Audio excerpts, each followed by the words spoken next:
多謝返到嚟一男一女旅行嘅女，呢一集呢係講清潔助聽器同埋換 filter。 So the charging, this is what you're looking for when it goes in the charger. Okay. Okay, but they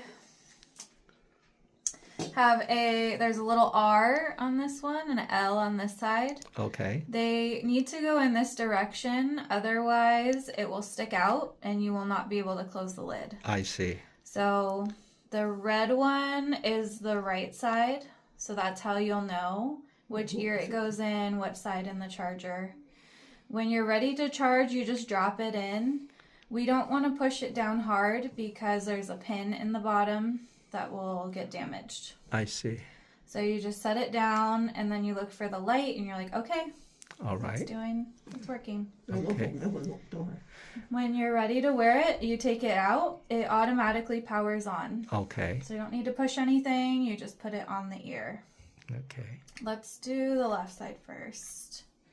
The smaller ear canal. That cover on there. Mm-hmm. Over time, wax will go inside of here. Right. And so when it gets plugged with wax, the hearing aid may sound like it's not working. Mm-hmm. The volume is really low.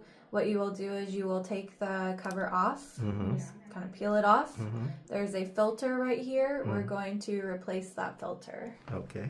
So to do that, you take one of these packages. Mm-hmm. Each one of these sticks has a new filter on it. Okay. You take it out. There's our new filter. Mm-hmm.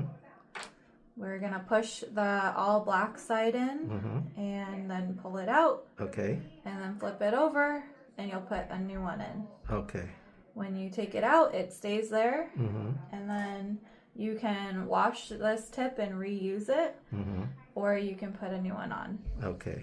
And you do just want to make sure you push it on as far as possible before you wear it again. There we go. Very good. The whole black part here. Okay. There's little microphones on it, so they're labeled right here. And then the battery contact, it's good just to keep it all clean. So maybe once a week or something, you just give it a couple brushes.